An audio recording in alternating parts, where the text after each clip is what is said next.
He came home 3 days early. No warning, no phone call ahead. And in the 30 seconds it took him to walk from his front door to his kitchen, a walk he had made 1,000 times before, everything he believed about his life turned out to be a carefully constructed lie. His wife was seated on the kitchen island, wine glass in hand, laughing. His mother was on the floor, on her knees, hands shaking, scrubbing marble with a soaked sponge while 3 women in designer clothes watched and made jokes about her age.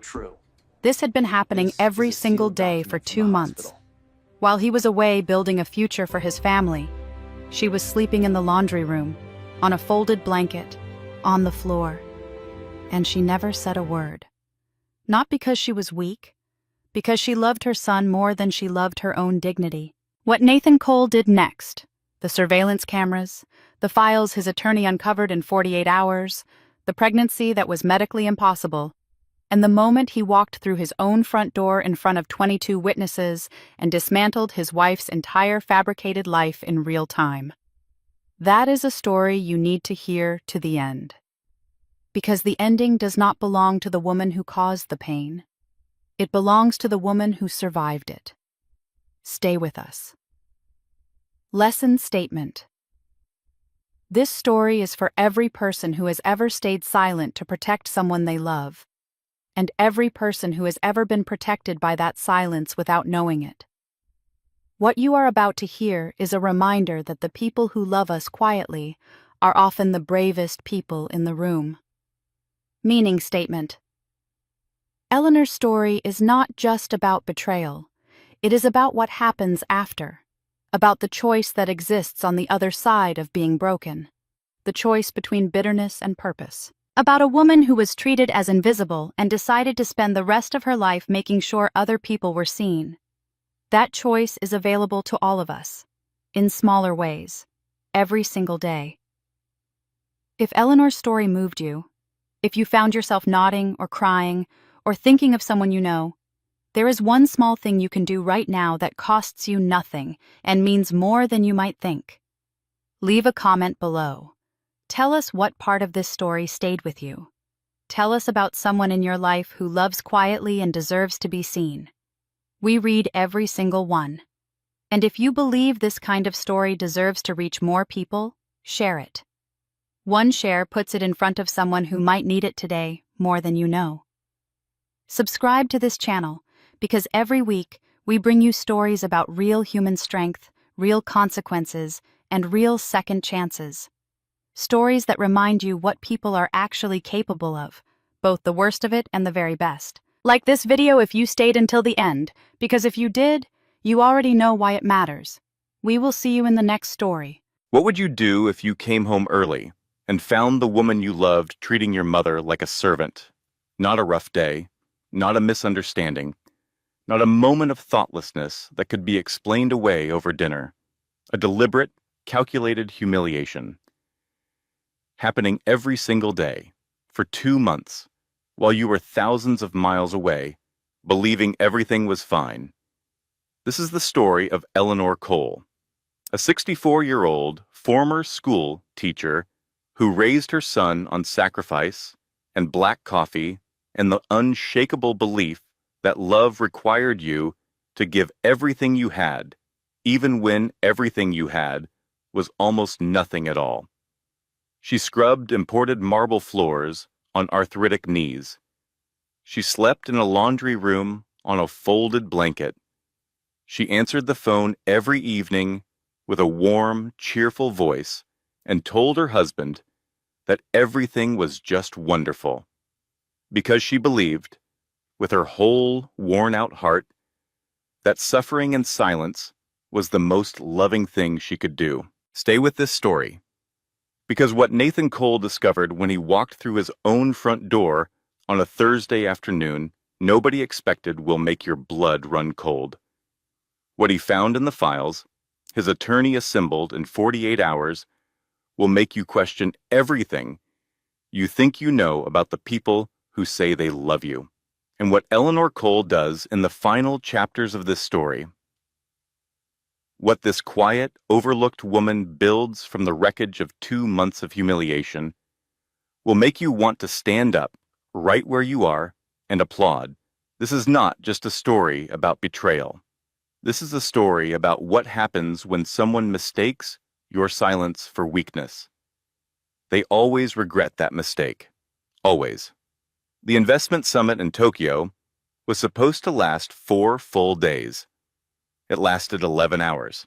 Nathan Cole was sitting in a 42nd floor conference room overlooking the glittering sprawl of the city when his Japanese partner, Hiroshi, pressed a hand to his chest mid-sentence, went the color of old paper, and quietly excused himself from the table. The paramedics arrived 7 minutes later. The deal? 18 months of careful negotiation, 3 transatlantic flights, and more late nights than Nathan could accurately count, was indefinitely postponed. Nathan sat in the emptied conference room for a long time after everyone left. He looked at the untouched tea service. He looked at the manila folders full of projections and proposals. Then he called his assistant, booked the next available flight back to San Francisco, and told himself the hollow feeling in his chest was just jet lag. He landed at SFO at 11:47 in the morning on a Thursday that nobody had anticipated. He did not call ahead. Cassie had a standing Thursday facial appointment that ran until 4. His mother, Eleanor, had been staying at the house for what was supposed to be a short visit, just a few days to finally get to know her daughter-in-law properly, to see the garden.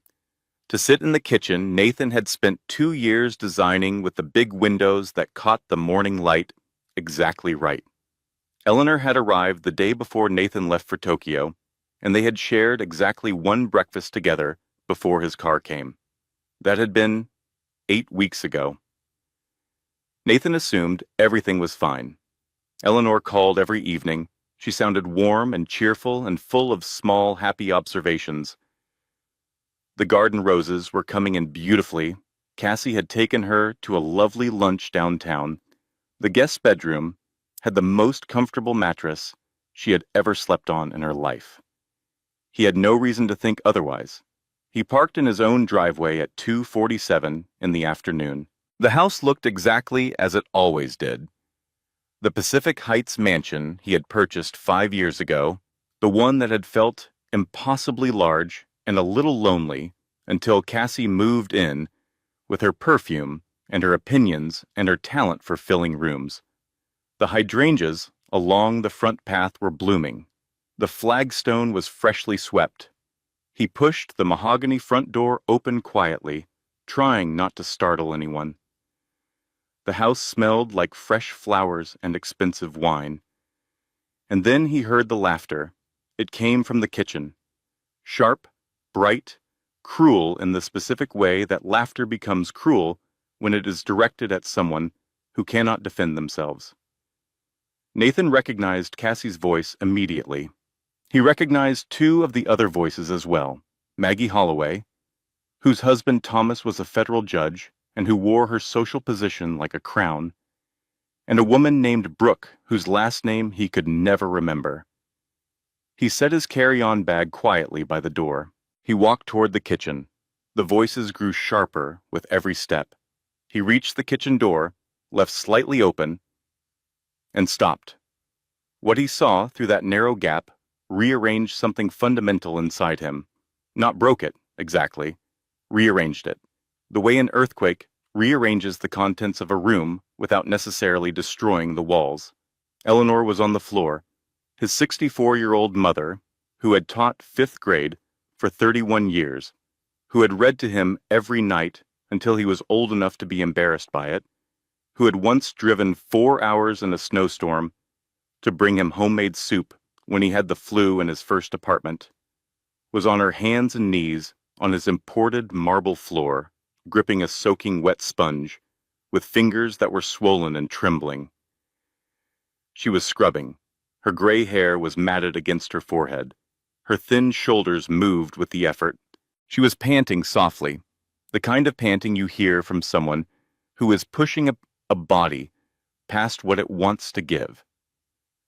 Cassie was sitting on the edge of the kitchen island, legs crossed, holding a crystal wine glass with the casual elegance of a woman who had never once in her life been required to clean anything.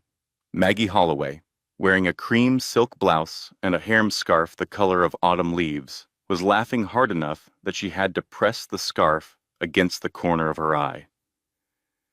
"Eleanor, honey," Cassie said, her voice carrying the particular warmth of someone who is enjoying themselves thoroughly. "You missed a spot. Right there." "No, there. The one directly to your left." Eleanor adjusted without a word. She found the spot. She scrubbed it. "I swear," Maggie said in a low, delighted voice, "Nathan's mother moves like a Roomba with low battery." The laughter that followed this observation was genuinely enthusiastic. Brooke, the one whose last name Nathan could never remember, leaned forward with her elbows on the island and studied Eleanor with the detached curiosity of someone watching an exhibit at a museum. "Victoria, you really should get a proper housekeeper, someone younger. This is almost painful to watch." "She's free," Cassie said pleasantly, "and she's very motivated." She reached across the island, picked up a glass of water, and with a small, deliberate motion of her wrist, tipped it. The water splashed across the section of floor Eleanor had just finished cleaning. "Oh, for goodness sake," Cassie said in a voice of exquisite fake regret. "I've made a mess. Eleanor, could you get that? And do make sure you get it properly this time." Eleanor stopped. For one single moment, she was perfectly still. Then she dipped the sponge back into the bucket, and she began again. Nathan stood at that door for what felt like a very long time. He was 38 years old. He had built a technology company from a rented garage and 2 credit cards. He had negotiated with difficult people in 6 countries. He was not, by any reasonable measure, a man who was easily undone, but he stood at that kitchen door and felt something drain out of him, some structural element he hadn't known he was relying on until it was gone. He backed away from the door. He walked back through the grand foyer, past his carry-on bag, out the front door, down the flagstone path, and got back into his car. He sat there. He gripped the steering wheel, and Nathan Cole, for the first time since he was 7 years old, cried. He cried for the woman on the floor with the wet sponge. He cried for the 31 years of 5th-grade classrooms and 4-hour drives through snowstorms and homemade soup. He cried because he had built this house and filled it with the wrong person, and his mother who never complained, who never asked for anything, who would starve herself in the dark rather than let him go hungry, had somehow ended up paying for that mistake on her hands and knees. When the tears stopped, Nathan wiped his face with the back of his hand. He picked up his phone. He called Diana Hartwell. Diana picked up on the first ring because Diana Hartwell always picked up on the first ring. It was one of approximately 40 things about her that Nathan deeply relied on and occasionally found mildly terrifying. "Nathan," she said, "you sound terrible. Is this a business problem or a wife problem?" Nathan looked at his house through the windshield. Through the kitchen window, he could see the soft movement of people inside, the flicker of expensive afternoon light. "Both," he said. A brief pause. "Give me 48 hours, Diana said. Diana Hartwell operated her law practice from a glass-walled office on the 14th floor of a building in the financial district that was aggressively, almost philosophically, organized. Every file in its place, every call logged, every deadline circled in red on a physical calendar, because Diana did not entirely trust clouds to hold important information. Her paralegal was a 24-year-old named Kevin, who was extraordinarily bright, deeply earnest, and occasionally so literal in his interpretation of instructions that working with him required a specific kind of patience that Diana had spent 3 years developing. She sent Kevin to pull background documentation on Cassandra Cole at 9:15 the morning after Nathan's call. Kevin sent the background check request to the wrong Cassandra Cole. There were, it turned out, 4 women named Cassandra Cole in the Greater Bay Area. Kevin had selected the second one alphabetically, who was a 71-year-old retired librarian living in Fresno who had no criminal record, an excellent credit score, and absolutely no idea why a law firm was requesting her personal history. The retired librarian called Diana's office at 11:30 and expressed her feelings about the situation with considerable precision for a woman who had spent her career helping people find information quietly. Diana handled the call.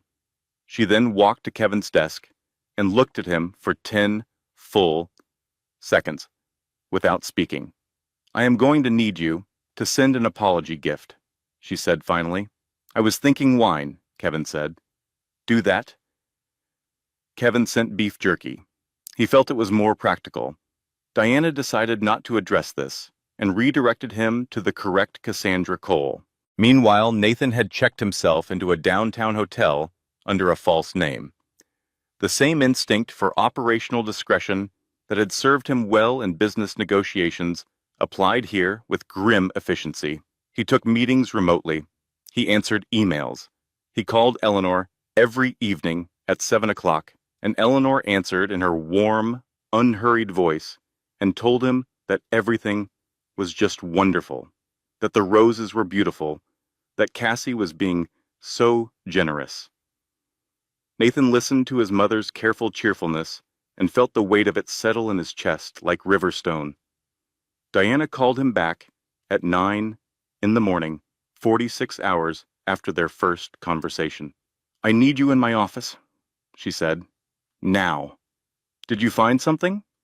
"Finding something," Diana said, "is a significant understatement.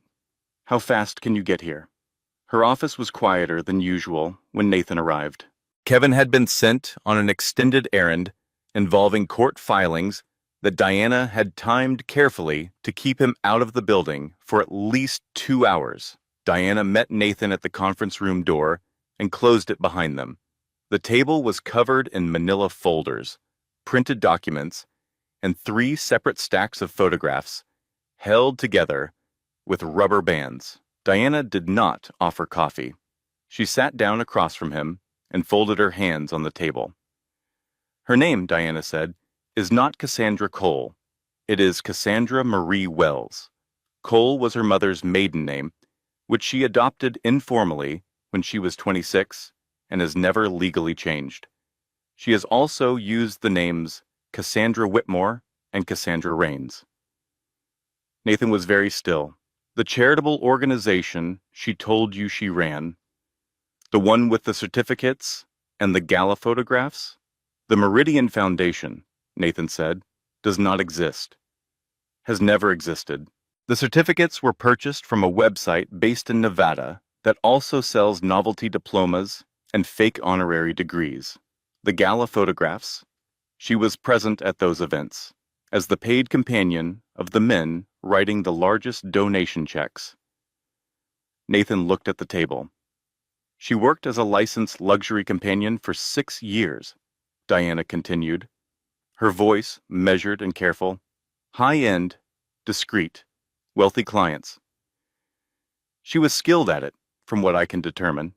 She was also, during that same period, building a very specific set of competencies that had nothing to do with companionship." Diana slid a stack of documents across the table. 2 civil fraud suits, both settled quietly under non-disclosure agreements. 1 criminal forgery charge in Cook County, dismissed on a technicality, when the key witness relocated unexpectedly. "She has done a version of what she is doing with you in Atlanta and in Chicago." The Atlanta man lost his house. The Chicago man... Diana paused briefly. He recovered, eventually. Nathan picked up the documents. He put them down. "She told me she had never been married," he said. "She has never been legally married," Diana confirmed. "She came close, in Atlanta. The man discovered the fraud before the wedding. She left the state within 72 hours. Nathan was quiet for a moment. "How did she find me?" he asked. Diana opened the last folder. She turned it so Nathan could see the photographs inside.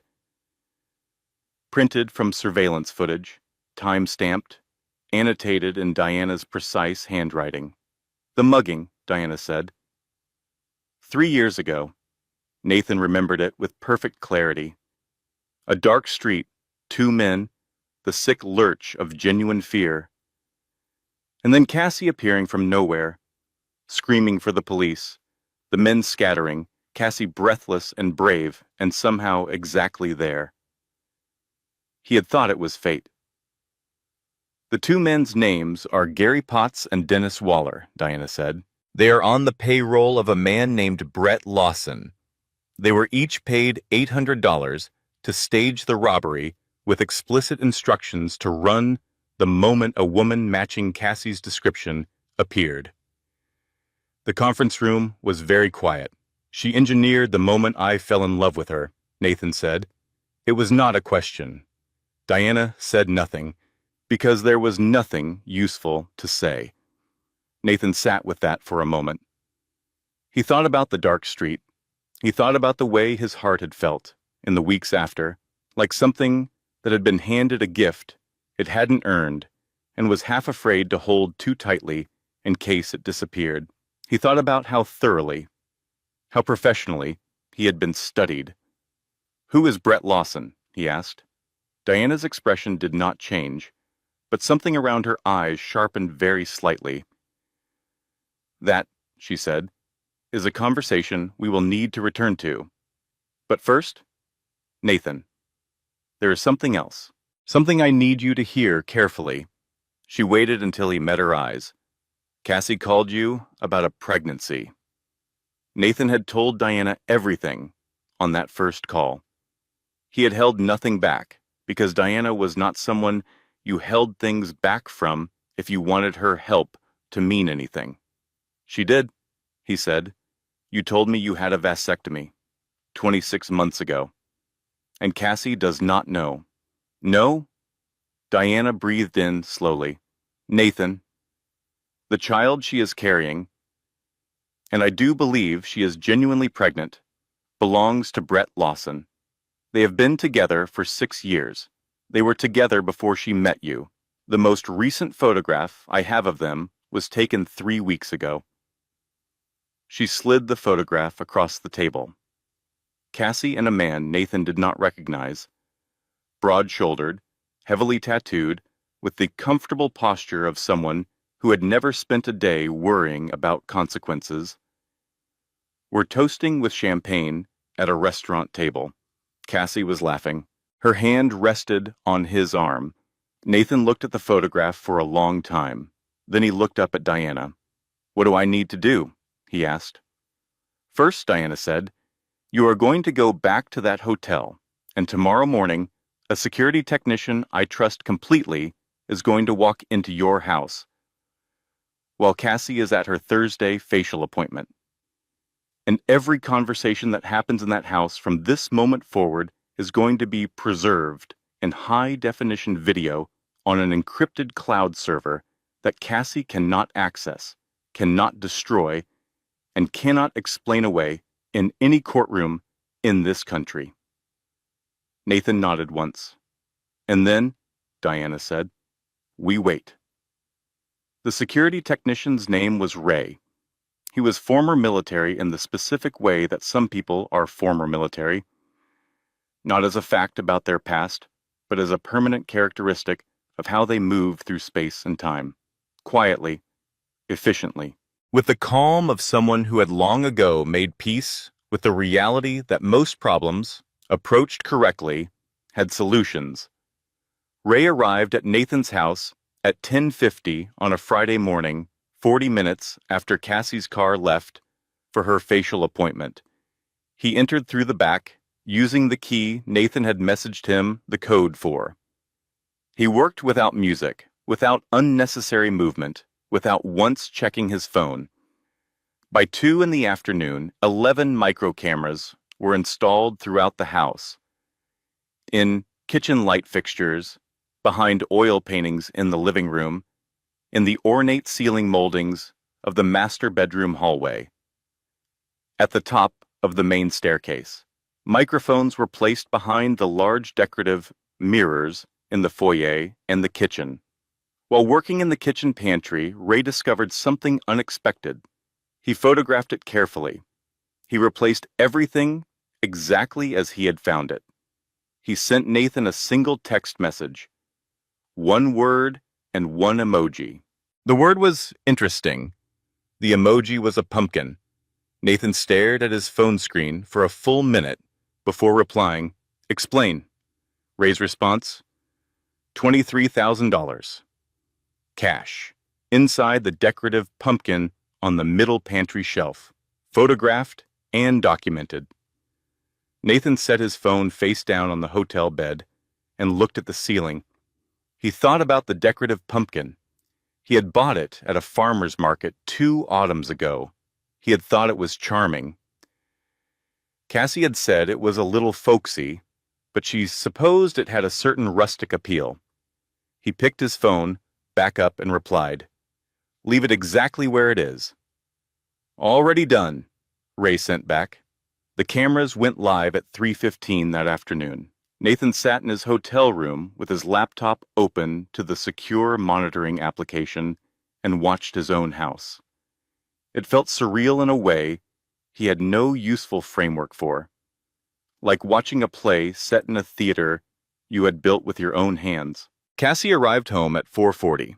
She walked through the front door with the particular energy of someone who had spent 2 hours being professionally attended to and found it satisfying. She dropped her bag on the white sofa. She called out for Eleanor. Eleanor appeared from the back of the house, moving slowly, carrying a basket of clean laundry. The basket was large. Eleanor was not. "Why didn't you answer immediately?" Cassie said, not unkindly. The tone was worse than unkindness. It was the tone of someone who considers their irritation to be entirely the other person's problem. "I called twice. I'm sorry, Cassie. I was finishing the towels." "Leave the towels. I need the guest bathroom scrubbed before tomorrow. Maggie is coming for lunch, and she notices everything." "Of course," Eleanor said. She set the laundry basket on the hallway floor and went to get the cleaning supplies. Nathan watched. His hands were flat on the desk, on either side of the laptop. He was making a conscious effort not to close the screen. Over the next 4 days, he watched his house. He watched Cassie instruct Eleanor on where to sleep, the laundry room, on a folded blanket. Because the guest bedroom was now housing Cassie's overflow wardrobe and the Peloton she used 3 times a week. He watched Cassie's friends arrive for lunches and afternoon wine, watched them treat Eleanor with the particular casualness of people who have categorized someone as invisible and are no longer performing for them. He watched Maggie Holloway rate Eleanor's floor cleaning technique the way a restaurant critic reviews a disappointing meal. He watched Brooke suggest, as a joke that clearly was not entirely a joke, that Eleanor could wash their cars. He watched Brett Lawson let himself into the house with a key on a Tuesday afternoon and make himself at home in Nathan's living room with his feet on Nathan's coffee table and Nathan's $400 scotch in his hand, in Bijabons. And then, on the 4th night, at 11 o'clock, Nathan watched Eleanor. The kitchen was empty. The house was quiet. Eleanor stood at the counter, moving slowly, making herself a cup of tea with the deliberate care of someone whose hands were not entirely cooperating. When the tea was made, she did not sit at the kitchen table. She stood at the counter and drank it there, because the kitchen table was set for 2, and sitting at it alone would have required her to acknowledge something she was clearly not ready to acknowledge. She finished the tea. She rinsed the cup. She dried it and put it back in exactly the right cabinet. Then she reached into the pocket of her worn apron and pulled out a photograph. Nathan leaned forward. It was small and faded. The kind of photograph that has been handled so many times it is softened at the edges. He zoomed the camera feed on his laptop until he could see it clearly. It was him, 6 years old, maybe 7, gap-toothed, laughing, sitting on Eleanor's lap in a garden he barely remembered, somewhere before Pacific Heights and investment summits and mahogany front doors. Eleanor held the photograph in both hands. She looked at it for a long moment, then she brought it to her lips, very gently, and kissed it. "Just a little longer, baby," she whispered to the photograph. "He'll be home soon, and when he is, everything will have been worth it." Nathan closed the laptop. He sat in the dark hotel room. He was not crying this time. He was past crying. He was somewhere on the other side of grief, in the territory that has no name, but that every person eventually finds. The place where sadness hardens into something quieter and more purposeful. He picked up his phone. He called his father. Frank Cole answered on the third ring with the particular alertness of a man who understood that late-night calls from his son were not casual. "Nathan, what's wrong?" It was not a question. "Dad, I need you to fly here tonight." "Son, it's after 10. I know. Buy the ticket. I'll cover everything. I'll explain when you land." A pause. "Is your mother okay?" Nathan thought about the photograph. He thought about the laundry room floor. He thought about the cup of tea drunk standing at the counter, because sitting at the table alone would have cost too much. "She will be," Nathan said. "But Dad, I need you here." Frank Cole was on a flight by midnight. Frank arrived at the hotel at 6:15 in the morning, still wearing his jacket from the flight, carrying nothing but a small overnight bag, and the expression of a man who had been asking himself questions for 7 hours that he did not yet have answers to. Nathan met him in the lobby. They embraced in the brief, solid way of fathers and sons who love each other deeply and find elaborate demonstrations of it slightly unnecessary. "Show me," Frank said. They went upstairs. Nathan opened the laptop. He played the footage in sequence. 4 days of surveillance, organized by Diana's team into a coherent documentary of his mother's 2 months in that house. Frank sat in the desk chair and watched. He watched Eleanor scrub floors. He watched her make meals she would not eat at the table. He watched Cassie's friends treat her like a piece of furniture that had been left in an inconvenient location. He watched the laundry room. He watched Eleanor pull the photograph from her apron pocket at 11 o'clock at night. Frank Cole had worked construction for 40 years. He had carried roof tiles in July heat. He had broken 2 fingers on a job site in 1987 and finished the shift. He was not, by any reasonable external measure, a man given to visible emotion. He cried. Nathan had never seen his father cry. The experience was deeply disorienting, like watching a building you thought was permanent turn out to be temporary.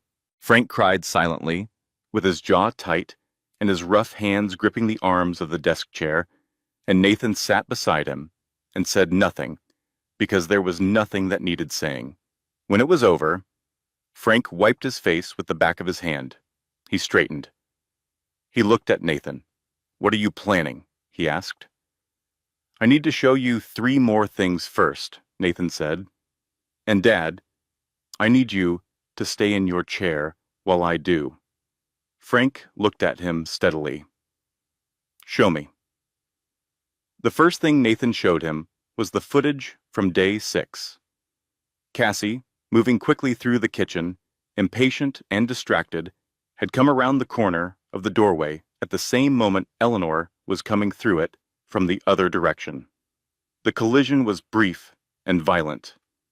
Cassie drove her shoulder into Eleanor's with the unstudied force of someone who had simply not bothered to look, and Eleanor stumbled hard backward, her hip striking the sharp granite edge of the counter. She grabbed the wall. She did not fall. She steadied herself, took one careful breath, and adjusted her grip on the dish towel she was carrying. Cassie did not look back. Eleanor stood against the wall for 3 seconds, Then she straightened up and kept moving. Frank made a sound Nathan had never heard his father make before. "That bruise," Nathan said quietly.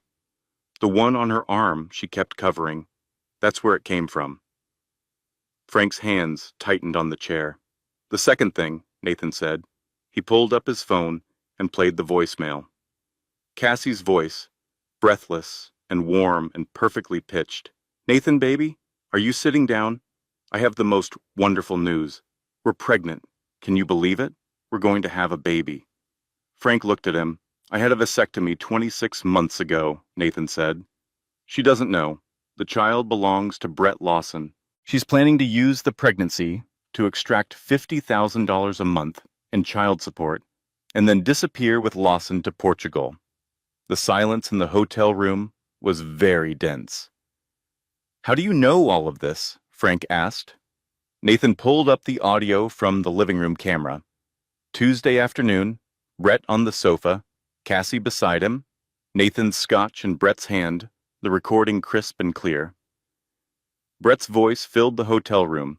$50,000 a month minimum. His lawyers will fight it down to 35. We take 35, disappear to Portugal. Done. And Cassie's voice, smooth and satisfied. He swallowed the pregnancy story completely. Men like Nathan feel too guilty to question the woman they love. Frank stood up. "Dad," Nathan said, "stay with me." Frank stood at the window with his back to the room for a long moment. His shoulders were rigid. His hands, Nathan could see, were fists. Then he turned around. "The third thing," he said. Nathan hesitated. "Show me the third thing, Nathan." Nathan pulled up the footage from day 3. Maggie Holloway, visiting for lunch, moving through the kitchen with the proprietary ease of someone who felt at home everywhere. Maggie was sharp.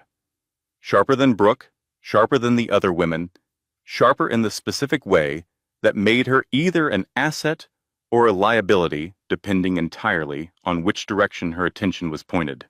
She noticed something odd about the light fixture above the kitchen island. She tilted her head. She stepped closer. She reached up. Nathan had been watching this live when it happened. He had been texting Diana from the hotel room. "We have a problem. She's going to find the camera." He had been already calculating.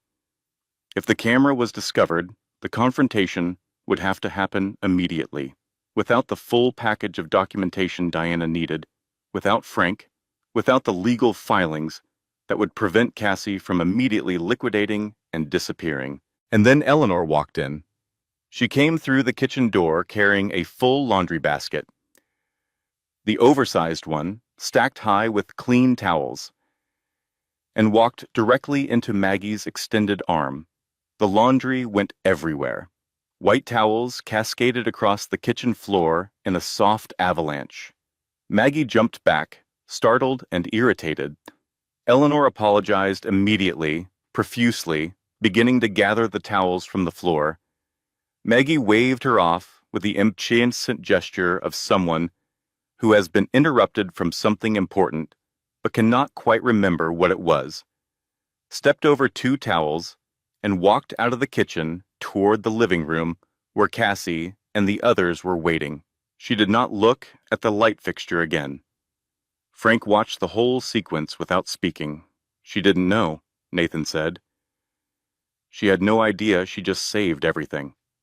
Frank looked at the laptop screen. He looked at the image of Eleanor, alone on the kitchen floor, carefully refolding each towel, moving slowly because of the hip.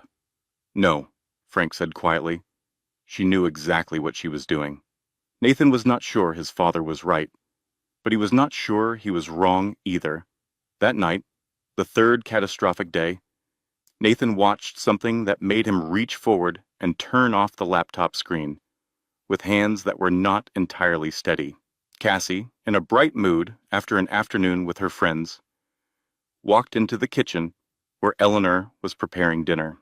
She stood behind Eleanor for a moment with the particular quality of presence that precedes something unpleasant. Then she said, conversationally, "By the way, After the pregnancy announcement party next Saturday, I'd like you to arrange to go back to your husbands.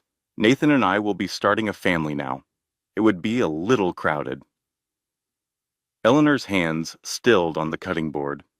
She was very quiet for a moment. Of course, she said. Good, Cassie said. I'll tell Nathan you got homesick. She poured herself a glass of wine and left the kitchen. Eleanor stood at the cutting board. She did not move for a long time. Then she set down the knife, very carefully, and pressed her hands flat on the counter in front of her. She stood like that, both hands flat, head slightly bowed, for 30 seconds. Then she picked up the knife and went back to making dinner. Nathan turned off the screen. He sat in the dark for a long time. Then he picked up his phone and called Diana. I have everything I need, he said. How soon can we move? Brett Lawson arrived at the house on a Tuesday evening carrying grocery store flowers and a bottle of Prosecco. The flowers were slightly wilted, the kind of flowers purchased from the cooler near the checkout lane by someone else who remembered he should probably bring something and grabbed the first available option. The Prosecco was in a bag with tissue paper. Brett had clearly put some thought into the tissue paper. It was an interesting combination of impulses.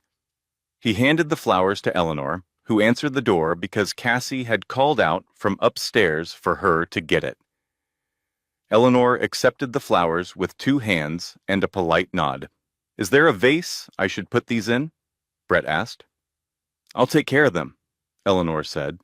She brought them to the kitchen and found a vase and trimmed the stems and arranged the flowers with the same careful attention she gave to everything, because Eleanor Cole did not know how to do things carelessly. While she was doing this, she could hear Brett in the living room pouring the Prosecco with great authority and announcing its virtues. He pronounced it Pro-Sec-O with enormous confidence. Eleanor, alone in the kitchen, silently mouthed the correct pronunciation to the flowers. She set the vase on the counter and went to the laundry room. In the hotel room, Nathan watched the live camera feed. Diana was on the phone with him, also watching on her own secure connection from her office. The flowers were from the grocery store, Diana observed. Yes. A man who is planning to collect $35,000 a month in fraudulent child support bought grocery store flowers. I noticed that too, Nathan said. It tells us something about his planning horizon, Diana said. The conversation that followed between Brett and Cassie on Nathan's sofa lasted 1 hour and 14 minutes, and every second of it was preserved in high-definition audio and video on an encrypted server that Cassie did not know existed. They discussed the pregnancy. Brett was the biological father. This had been the plan from the beginning. Cassie would become pregnant by Brett, claim the child was Nathan's, and use the child support arrangement as a long-term income stream before they eventually dissolved the marriage and relocated. What if he demands a paternity test? Brett asked. He won't, Cassie said, with the calm of someone who has studied their subject carefully. Men like Nathan feel responsible for the women in their lives. He'll feel too guilty to question it. Questioning it would mean admitting he suspects me, and admitting he suspects me would require him to examine everything he's chosen to believe for 3 years. She paused, swirling her glass. Nathan is very good at examining other people's decisions, she said. He is considerably less practiced at examining his own. Brett considered this. And the old woman, what happens to her after the announcement? She leaves. I tell Nathan she got homesick. She won't contradict me. How do you know? Cassie looked at Brett with the expression of someone who has had this thought many times and finds it slightly tedious to explain. Because she loves him, Cassie said simply. She thinks keeping quiet is how she protects him. She actually believes that. It's the most useful thing about her. Brett was quiet for a moment. She's not going to say anything? Even now? After 2 months of this? She hasn't said a word, Cassie said. Not to Nathan, not to the husband, not to anyone. She shook her head with something that might have been genuine admiration. She is, I will give her this, extraordinarily stubborn about suffering in silence. Eleanor walked through the living room at that moment, carrying a stack of folded linens. She moved past the sofa without looking at either of them, eyes on the middle distance, steps careful on the hardwood. Brett watched her pass. Does she hear us? It doesn't matter if she does, Cassie said. Where is she going to go with it? Eleanor disappeared through the hallway door. In the hotel room, Nathan watched the camera feed until Eleanor reappeared in the back hallway, alone. She set the linens down on the shelf outside the laundry room. She stood with her hands braced against the wall for a moment. She had heard everything. Her face, in the camera's clear resolution, was doing something complicated. The expression of someone who has just understood something that they already knew but had been hoping was not true. Then she squared her shoulders. She picked up the linens. She carried them into the laundry room and began putting them away. Diana's voice came through the phone, very quiet. Nathan, we have everything we need. I'm going to need 3 days to prepare the filings. Nathan was watching Eleanor through the camera. She was putting towels on shelves, methodically, one at a time. 3 days, he said. 72 hours. Can you hold on for 72 hours? Nathan watched his mother put a white towel on the bottom shelf, smooth it flat with both hands, and move to the next one. Yes, he said. Good, Diana said. Because after those 72 hours, Cassie Cole is going to wish she had chosen a completely different line of work. Sophie Cole arrived from Denver at 3 in the afternoon on a Friday, 40 minutes late because her connection had been delayed, and she had spent the intervening time in the Denver airport feeding her 3-week-old daughter in a family restroom and mentally composing the things she intended to say to Cassie, which she knew she would not actually be permitted to say, which made composing them feel both necessary and futile. She came straight to the hotel from the airport. She had left the baby with her mother-in-law and brought nothing but a carry-on bag and an expression that Nathan recognized from childhood, the particular set of Sophie's face that meant she was holding her feelings in temporary containment and would not be doing so much longer. Show me, she said, before she had even taken off her jacket. Nathan showed her. Sophie watched the surveillance footage for 22 minutes. She cried for the last 8 of those minutes. Not the quiet tears Nathan had shed in his car, or the silent grief of their father in the hotel chair, but the active, furious crying of someone who is angry that they are sad. When it was over, she stood up and walked to the window. Okay, she said after a moment. Her voice was steady again. The containment was back in operation. Tell me what I can do. There's actually something specific, Nathan said. Sophie turned around. Name it. I need you to be in that room Saturday night. Sophie blinked. The party. Cassie has organized a pregnancy announcement dinner for 22 of their friends.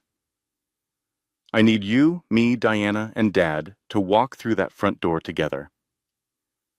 Sophie was quiet for a moment, processing the geometry of this. She's going to make the announcement, Sophie said slowly, in front of everyone she knows. And then we walk in, Nathan said. Sophie looked at him. Something in her face settled into certainty. Yes, she said. I'll be there. Diana arrived at the hotel suite at 5 with the document package. A portable filing cabinet's worth of legal preparation compressed into 3 folders, held together with enormous rubber bands, which was Diana's version of casual. She spread the materials across the hotel room's small table and walked them through it with the focused efficiency of someone who finds nothing more satisfying than a well-constructed case. The package included certified medical records of the vasectomy, complete financial forensics showing $1.84 million transferred from Nathan's accounts to offshore entities over 28 months, routed through 4 different shell companies with enough complexity to indicate professional help. Criminal background documentation on Cassie and Brett, sworn affidavits from 2 of Cassie's previous victims, an evidence highlight reel from the surveillance footage edited to 12 minutes, and a cease and desist filed against Brett Lawson that morning. Every major law firm she might approach has already been sent conflict of interest notifications, Diana said. That won't prevent her from finding counsel, but it will slow her down and signal to whoever she does find that this case is not going to be the kind of easy settlement she's managed before. Frank, who had been sitting in the chair by the window with his arms crossed, asked the question he had clearly been building toward for some time. Can I be there? Saturday night? Absolutely, Nathan said immediately. Good, Frank said. His voice was very quiet. I want Eleanor to see me walk through that door. I want the first thing she sees to be that she's not alone in that room anymore. The silence that followed was complete. Sophie broke it, because Sophie had a reliable instinct for when silence needed breaking. That, she said, pressing 2 fingers briefly to her sternum, is the most romantic thing Dad has ever said. Frank looked at her. Don't make it weird, Sophie. I'm absolutely making it weird, Dad. This is a weird situation. Diana gathered her folders. We move at 8:15. Cassie will tap the champagne glass between 8 and 8:30. She'll want the room fully settled and the champagne poured before she makes the announcement. We enter immediately after. And Mom? Nathan asked. Eleanor will be there, Diana said. Serving, as usual. She paused. Which is actually important. I want her in that room when it happens. We haven't told her anything, Nathan said. I know, Diana said. Don't. Nathan looked at her. She'll try to stop it, Diana said simply. She'll think she's protecting you. Let her find out the same way everyone else does. It's the only way she'll believe it's real. Nathan thought about this. He thought about Eleanor's face in the kitchen camera. The quiet, devastating patience of someone who has decided that silence is a form of love. All right, he said. Frank stood up from the chair by the window. Saturday night, he said. It was not a question or a plan. It was a statement of fact, delivered in the tone of a man who had been carrying something heavy for a long time and was finally setting it down. The mansion on Saturday evening was the most beautiful it had ever looked. Cassie had spent $8,000 on catering, florals, and a string quartet, who played in the foyer with the polished restraint of musicians who understood they were ambiance and conducted themselves accordingly. 12 round tables with white linen, crystal and silver, candles and tall glass holders, roses in arrangements so architecturally precise they looked almost artificial. 22 guests arrived between 7 and 7:45. They were expensively dressed, warmly animated, and in the full grip of the particular social pleasure of being included in something. Maggie and Thomas Holloway arrived together. Maggie in pale blue silk, Thomas in a dark suit with the bearing of a man who had spent 20 years in federal courtrooms and found most other environments slightly understimulating. Eleanor moved through the room with trays of canapes. She was wearing the plain gray uniform Cassie had provided, essentially a domestic worker's outfit. She moved carefully, attentively, keeping her eyes on the trays and the guests' hands and the empty glasses that needed clearing. Nobody looked at her. She was completely invisible to the room. Not through any deliberate decision on the guest's part, but through the social mechanism by which certain people in certain contexts simply stop registering.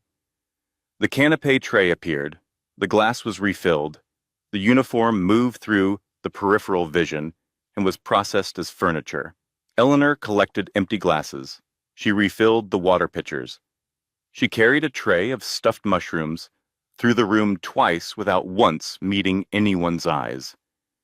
Nathan watched from the hotel room through his phone until 7:58, when he put the phone in his jacket pocket and walked downstairs to the car where Diana, Frank, and Sophie were waiting. They drove the 6 blocks to the house in silence. At 8:13, through the living room window, Nathan could see the string quartet setting down their bows. He could see Cassie moving to the center of the room.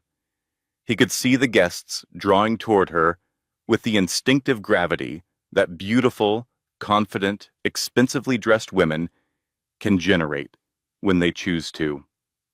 "Now," Nathan said. They walked up the flagstone path. Nathan opened the front door. He walked in first. Dark suit, no expression, the particular stillness of someone who has prepared so thoroughly for a moment that when it arrives, they feel almost nothing. Or rather, feel everything so completely that it achieves a kind of equilibrium. Diana came in behind him, carrying the document folder. Frank. Sophie, who had spent 3 weeks on maternity leave running on 4 hours of sleep a night, and was, Nathan thought, the most genuinely terrifying person in the building. The string quartet had put their instruments down. The room was very quiet. Cassie was in the center of the room. She was wearing a deep blue silk dress that cost more than Eleanor's car. Her hair was perfect. Her champagne glass was held at exactly the right height. She had just opened her mouth to speak when the front door opened. She saw Nathan. For one single second, the span of a caught breath, the room held the absolute perfection of Cassie's fabricated life. The flowers, the music, the gathered friends, the champagne, the announcement about to be made. 1 second, then it collapsed. "Nathan," Cassie said, her voice pitched exactly one careful note too high. "Baby Towa, you're home early." "I'm right on time," Nathan said. He walked to the center of the room, not toward Cassie, to the center, so that everyone in the space was equidistant from him, so that what he was about to say was addressed to all of them equally. He looked around the room. He saw Maggie Holloway's face and watched something begin to shift in it. A presentiment of disaster, an intelligence that was, Nathan suspected, considerably better than she generally allowed anyone to see. "I want to thank everyone for coming tonight," Nathan said. His voice was completely level. "I wouldn't have missed this announcement for anything. As it happens, I have a few things I'd like to share as well." He turned to Diana. She opened the folder and removed the certified medical document. She handed it to Nathan. Nathan held it up so the room could see the hospital letterhead, the official stamps, the signature of the attending surgeon. "I had a vasectomy 26 months ago," he said. "The document in my hand is the certified medical record. The child Cassie is carrying is not mine. His name, the father's name, is Brett Lawson." The room did not react immediately. There was a fraction of a second, the kind of delay that happens when information is too large to process at the speed at which it arrives. Then the room erupted. Cassie stepped forward. "That is a lie. Here is the hospital stamp," Nathan said, turning the document toward the nearest guests. "Here is the surgeon's legally binding signature. Here is the date, 26 months ago, which is 14 months before Cassie and I were married." He handed the document to Diana. He nodded at her. Diana aimed the small remote she was holding at the wall-mounted television above the fireplace. The screen came to life. Brett Lawson's voice filled the room, unmistakable, conversational. Recorded in the living room. They were standing in. $50,000 a month minimum. His lawyers will fight it down to 35. We take 35, disappear to Portugal. Cassie moved. Fast. She lunged toward the television, with both hands, reaching for the cord, Frank stepped into her path. He moved with the unhurried certainty of a man who has been waiting for this specific moment for several days and is not going to miss it. He was 67 years old, and he had built things with his hands his entire life, and he was considerably larger than Cassie had perhaps registered. He stopped directly in front of her and looked at her without speaking. "Frank," she started. "No," he said. One word. That was all. Cassie stopped. The television continued. Brett's voice. "She cries every night because she misses him. She's so easy to manage when she's guilty." And then Cassie's voice, smooth and precise. "Eleanor is actually useful. She's too afraid of disrupting Nathan's happiness to tell him anything. It's the most convenient thing about her." The room was absolutely silent, and then the footage changed. The kitchen. 11 p.m., Eleanor alone at the counter, the photograph in both hands, her lips forming words the microphone caught clearly. "Just a little longer, baby. He'll be home soon, and when he is, everything will have been worth it." The room heard it. Maggie Holloway, who had laughed at Eleanor 14 days ago with a Hermes scarf pressed to the corner of her eye, made a sound like she had been struck.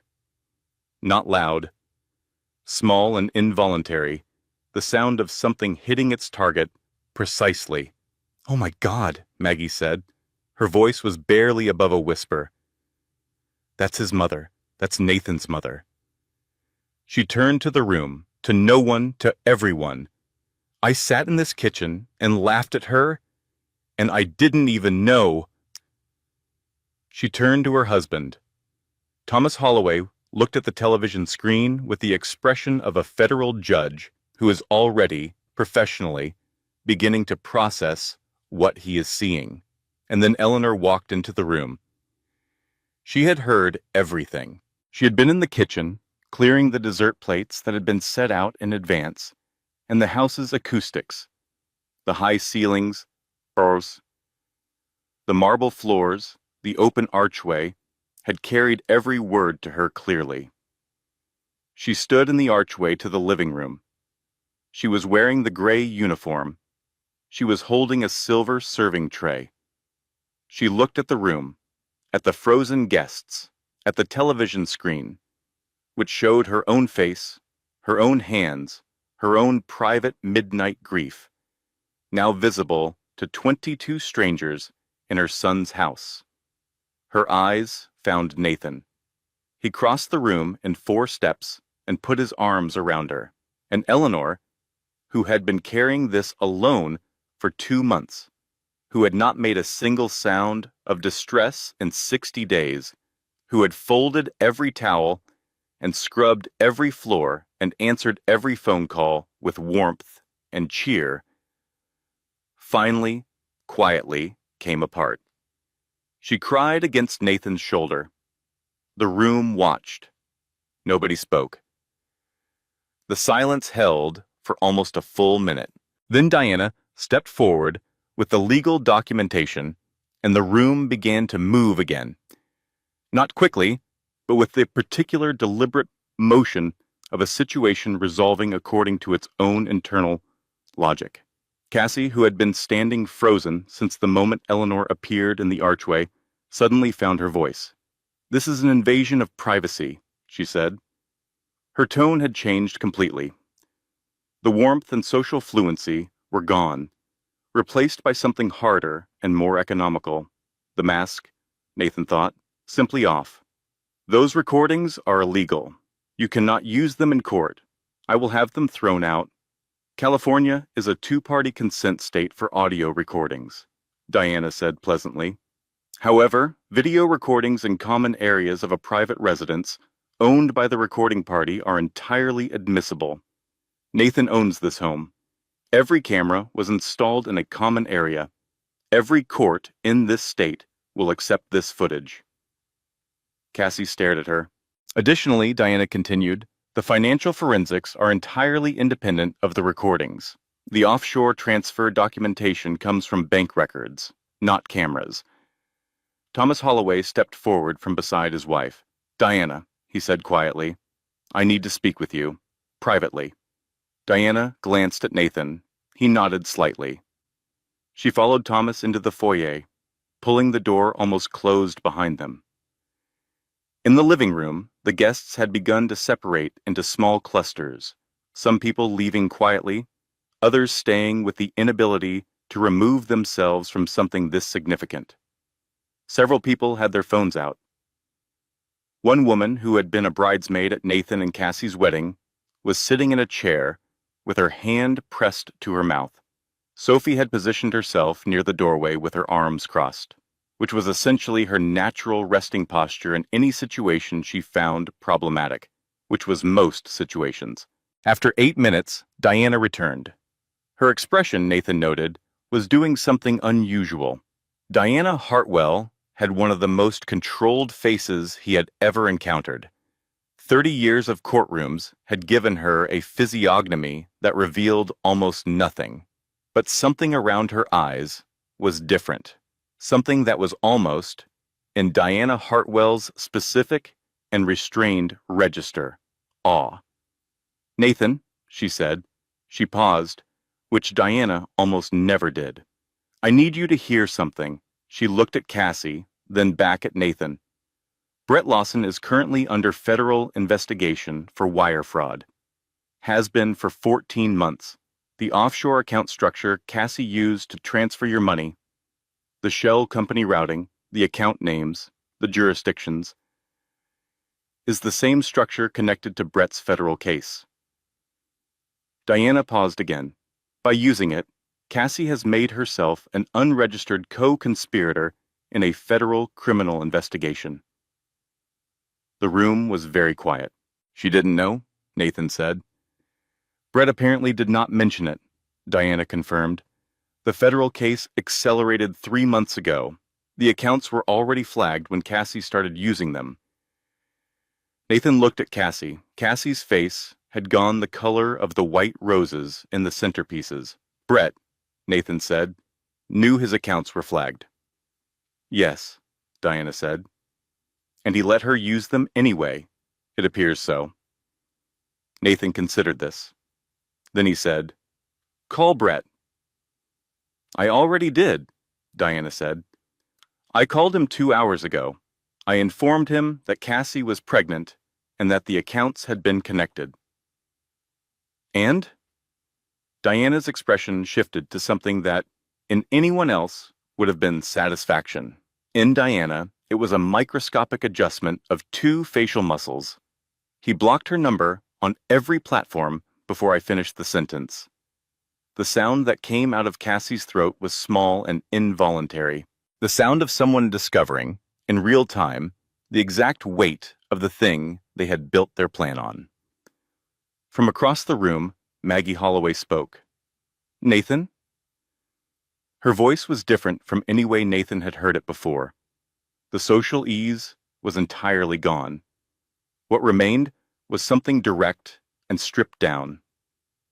A woman speaking from a register she clearly did not use very often. "I need to tell you something," Maggie said. "And I need you to know that I am deeply, genuinely ashamed." She looked at Eleanor, who was still standing near Nathan. Composed now, the tears finished, watching with the quiet attention of someone who has decided to be present for whatever happens next. "6 weeks ago, your mother asked to borrow my phone," Maggie said. "She said she wanted to call her husband. She said her own phone was being repaired." Nathan heard the slight catch in Maggie's voice. "I told her to ask Cassie," Maggie said. "I didn't ask why she couldn't use her own phone. I didn't ask why she looked the way she looked when she asked me. I just went back to whatever I was doing." She pressed her lips together briefly. She just wanted to hear her husband's voice, and I made it more difficult. Thomas Holloway put his hand on his wife's arm. She let him. The room was very quiet. Sophie leaned toward Nathan and said, in a voice pitched for him alone, "For what it's worth, I always thought her Hermes scarf was an ugly color. Nathan, despite everything, Despite the weight of the past 8 weeks, the hotel room, the laptop screen, the photograph in the apron pocket, all of it, felt something loosen very slightly in his chest. "Sophie," he murmured. "I know," she said. "I know. I'm just saying." Cassie was given 45 minutes to collect her personal belongings. Diana stood in the hallway and documented what she took, item by item, ensuring nothing purchased with Nathan's accounts left the building. Cassie moved through the house with the mechanical efficiency of someone who has done this before, which Nathan now knew she had. At the front door, she turned.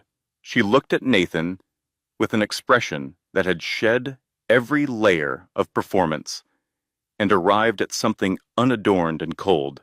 "You're going to regret this," she said. Nathan looked at her. He thought about the dark street 3 years ago and the 2 men who had been paid $800 each and the woman who had appeared exactly on cue. "The only thing I regret," he said, "is every late night I worked thinking I was building something for us." Cassie walked out. The heavy door closed behind her. Frank put his hand on Nathan's shoulder. In the kitchen, Eleanor was quietly clearing the dessert plates that were never served. Cassie was arrested 23 days later. She had managed to collect her passport and a carry-on bag and make it to the international terminal at SFO before the federal agent stepped forward at the gate. Her name had been on the no-fly list for 6 days. Diana had filed the request the Monday after the party, citing the ongoing federal investigation. The arresting officer noted, in his report, that she appeared unsurprised. The court hearing happened on a Tuesday. The Anderson family sat together in the front row. Nathan, Frank, Eleanor, Sophie, and Sophie's husband, who had flown in from Denver with the baby strapped to his chest because they could not find childcare on short notice, and Sophie refused to miss the hearing. The baby slept through the entire proceeding, which Sophie considered a personal victory. Thomas Holloway was not presiding. The case was outside his jurisdiction, but he was present in the gallery, seated next to his wife because Maggie had asked to be there and Thomas went where Maggie went.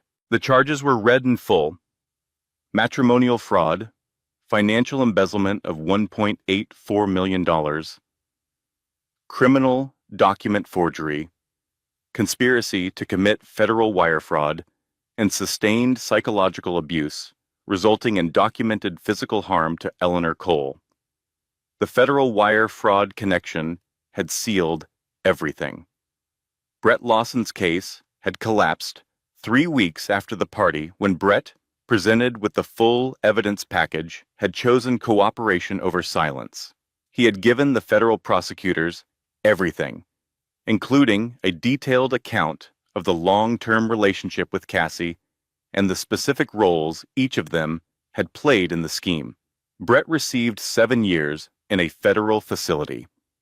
Cassie received 3 years as part of a plea agreement, plus full financial restitution of the stolen funds, plus civil damages of $400,000 payable to Eleanor Cole for psychological and physical harm. The judge, in delivering the sentence, noted that the sustained psychological manipulation of an elderly woman was among the more deliberately cruel elements of the case he had seen, and that the court took a particularly dim view of using familial love as a mechanism of control. Cassie said nothing when the sentence was read. She looked at the table in front of her with the expression of someone calculating something. As they were leaving the courthouse, all 6 of them, plus the sleeping baby, plus Diana, who had allowed herself the specific satisfaction of watching a case she had built be delivered its verdict, a man approached them from the courthouse steps. He was tall, older than Frank, perhaps, with the bearing of someone who had once been very confident and had recently had considerable reason to reconsider. He wore a good coat. He held his hat in both hands. "Are you the Anderson family?" he asked. "We are," Nathan said carefully. My name is Richard Wells, the man said. I'm Victoria's father. He caught himself. Cassie's. Her name is Cassie. I've called her Victoria her whole life. I don't know why she changed it. He looked down at his hat. I came here because I needed to say something, and I didn't know how to say it except to say it directly. He looked at Eleanor. My wife and I watched the recordings that were presented in the preliminary hearing, he said. My wife had to stop watching 3 times. He stopped briefly. I raised that girl. I don't know where this came from. I don't know what I missed, or what I failed to see, or whether there was something I should have done differently when she was young. I think about it constantly. I will think about it for the rest of my life. Eleanor looked at him. She had the quality, at that moment, of someone who has passed through something very difficult and arrived on the other side in possession of a clarity they did not previously have. Mr. Wells, she said, you are not responsible for choices your adult daughter made. Children become who they decide to become. You can grieve that, but you cannot carry it. The man's eyes were bright. I wanted you to know that I am sorry, that it happened in my daughter's name, that you... He stopped, started again. That you deserved far better than what you received in that house. I did, Eleanor agreed simply. But I am all right. She said it without performance or reassurance. It was simply true, and everyone present understood that it was true, and that the simplicity of it was the most powerful thing she could have said. Richard Wells reached into his coat and produced a business card. He held it out to Nathan. I run a charitable foundation, he said. We work with women who have experienced domestic, psychological abuse. If your mother would ever be willing to speak, to consult, to be involved in any capacity, I would be honored. More than honored. Nathan took the card. He looked at his mother. Eleanor looked at the card in Nathan's hand. She looked at Richard Wells. She looked at the courthouse steps and the gray San Francisco sky and the sleeping baby strapped to her son-in-law's chest. Give me the card, she said. Nathan handed it to her. She looked at it. Yes, Eleanor said. I think I will. 6 months later, the house was different, not in its square footage, or its architecture, or the quality of its finishes. All of that was exactly as it had been. What was different was less measurable. Something in the air, the way the light moved through the rooms, the quality of the sounds the house made, meals being prepared without dread, doors opening without anticipatory tension, laughter that was not pointed at anyone. Frank had moved into the East Wing. Nathan had spent 3 weeks working with a contractor to convert the East Wing into a proper apartment, a sitting room, a bedroom with the right kind of natural light, a workshop in the attached garage with proper ventilation, and a good workbench.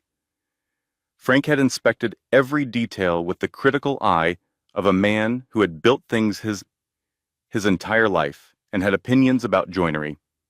He had built Eleanor a porch swing from cedar wood he selected himself at the lumber yard, spending 45 minutes in the yard pressing his thumb into the grain of each board. The swing took 11 days. He did not rush.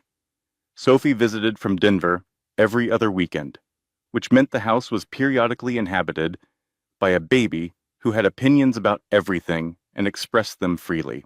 The baby's first word had been more, which Eleanor declared entirely characteristic, and Sophie claimed was the pediatrician's fault for encouraging self-expression. The space that had been Cassie's dressing room, the walk-in closet converted to wardrobe overflow, the room where Eleanor had once been told to sleep, was now the operational office of a program called Eleanor's Voices. It had started simply. Eleanor had called Richard Wells the week after the courthouse, and they had met for coffee and Eleanor had talked for 2 hours about what it felt like to be in that house. Not the physical experience, but the architecture of the psychological control. The way each small accommodation had seemed reasonable in isolation. The way fear and love had been systematically confused. The way silence had been cultivated and then weaponized. Richard had listened without interrupting. At the end, he had said, "Would you be willing to do that again? For an audience?" The first seminar was held in the community room of a women's shelter in the Mission District on a rainy Thursday afternoon. 34 women attended. Some of them had walked in from nearby. Some had driven 2 hours. Eleanor stood at the front of the room in a blue dress that Frank had picked out. He had gone to the department store himself, spent 20 minutes, and come home with one dress in a bag and an expression that suggested he considered the matter thoroughly handled. She had prepared nothing. She spoke for 40 minutes from the place that hurt because she had found in the months since everything had ended that speaking from the place that hurt was the only thing that worked.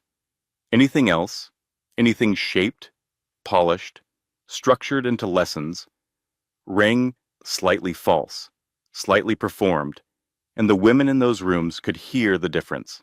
"I want to tell you something they don't usually put in the self-help books," Eleanor said. "The hardest moment isn't when someone treats you badly.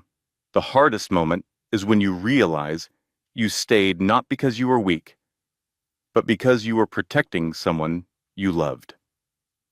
The room was very quiet. "I stayed in that house because I believed, completely and sincerely, that leaving would hurt my son. I was wrong about that. But the love behind the decision was real. And I want you to hear that clearly, because I think many of you have been told that staying makes you weak. I want to offer you a different possibility." She paused. "It makes you human. Profoundly, vulnerably human. And the courage required to redirect that love toward yourself, toward what you actually deserve, is the hardest thing I have ever done in 64 years of living, which means it is also the most worthwhile." After the seminar, a woman named Chloe waited until the room had mostly cleared. She was young, late 20s, perhaps, and she stood with her arms crossed in the self-protective posture of someone who had been practicing not taking up space. "I saw your interview," she said, "on the local news. She stopped. "I don't know where to start." Eleanor looked at her. "Start with the part that hurts the most," she said. "That's always the right place." Chloe unfolded her arms. She looked at her hands. She said, "My husband makes me feel like I'm stupid, like everything I think is wrong, like the way I do things is always slightly not good enough. He never—" She paused. "He's never hit me. So I keep thinking I don't have the right to—" "Psychological abuse," Eleanor said gently, "does not require physical contact. What you are describing has a name, it has documented patterns, and it has resources, legal, practical, financial, that exist specifically for people in your situation." She looked at Chloe steadily. "You have every right." Nathan, who had come to the first seminar to watch from the back of the room, stood in the doorway and listened to his mother talk to Chloe for 45 minutes. He watched Eleanor write down 3 phone numbers, 2 websites, and the name of a specific attorney who specialized in this area. He watched Eleanor hold Chloe's hand while she cried. He watched Eleanor tell Chloe, without drama or embellishment, exactly what resources were available and exactly what the next 3 steps were. When Chloe finally left, there was something in her posture that had shifted, not dramatically, not visibly, perhaps, to a casual observer, but Nathan could see it. He walked to the front of the room. "Mom," he said, "come outside. I want to show you something." They walked back to the house. The 6 blocks that Nathan now sometimes thought of as the distance between who things had been and who they were becoming. The afternoon fog was beginning to gather over the bay, the way it did in San Francisco, arriving without announcement. Nathan led Eleanor around to the back of the house, where there had been a stretch of empty lawn behind the garden. There was now a building. It was not large. It was painted warm yellow, the color of the inside of a sunflower. It had a proper entrance with a covered porch and a wide door. Beside the door, mounted at eye level, was a bronze plaque. Eleanor walked up to it. She read it. She read it again. The Ivy Anderson Care Center. The name, Nathan said from beside her, is from a conversation I had with Diana, actually. She said your name should be on it. I said you went by Eleanor now. She said... He paused. She said, that's the name you gave yourself. Ivy is the name you gave your son. Eleanor pressed her fingers to the plaque. There are 10 rooms inside, Nathan said. Counseling, legal assistance, financial literacy workshops, job placement support. Everything is free. We have a foundation set up that will sustain the operating costs for 12 years at current projections. He looked at her, and we have a director, if she'll accept. Eleanor looked at the plaque. She looked at the warm yellow building in the gray San Francisco afternoon. You did this, she said. You taught me to, Nathan said. He stood beside her, and he said the thing he had been carrying since the hotel room, since the laptop screen, and the worn photograph and the cup of tea drunk standing at the counter. You taught me that pain has 2 doors. One leads to bitterness. One leads to purpose. You walked through the second door while you were still in the middle of the worst thing. While you still didn't know how it ended, you made that choice in the dark, without knowing it was a choice. Eleanor was quiet. I spent 8 weeks, Nathan continued, feeling guilty that I didn't see what was happening in my own house. And I've spent the 6 months since understanding that the guilt is real and that it is also not the most important thing. The most important thing is what we build now. He gestured at the building, at the plaque, at the warm yellow paint. This is what we build, he said. Eleanor turned to him. Her eyes were bright, but she was not crying. She was past crying, in the way that people sometimes get past crying, not because the feeling is smaller, but because it has become too large to express through tears and has converted instead into something else. Presence. Clarity. My boy, she said. She put her hand against his face. The gesture of a mother, ancient and specific, unchanged since he was 6 years old in a plastic swimming pool, laughing gap-toothed into the camera of a woman who had nothing except her willingness to give everything. I willingly starved in the cold so you could study, she said. I cleaned floors that weren't mine so you wouldn't have to know what was happening. I did those things not because I was weak, but because I loved you more than I loved my own comfort. She looked at him steadily. But I want you to hear something, Nathan. Those things were not the best of me. What you've built here, what we're going to build here, this is what all of that was for. This is the point of it. Nathan covered her hand with his. From inside the house, the screen door opened, and Frank appeared in the doorway. He looked at them. He looked at the building. He looked at the plaque. He said nothing for a moment, then, coffee's ready. Stop being emotional. It's 4 p.m. Sophie, who was standing just behind him with the baby on her hip. Dad, let them have the moment. Frank, they're having it outside where it's cold. They can have it inside with coffee. The baby, who had been observing the entire exchange with the impartial attention of someone who has not yet formed opinions about appropriate emotional expression timelines, said, More. Everyone looked at her.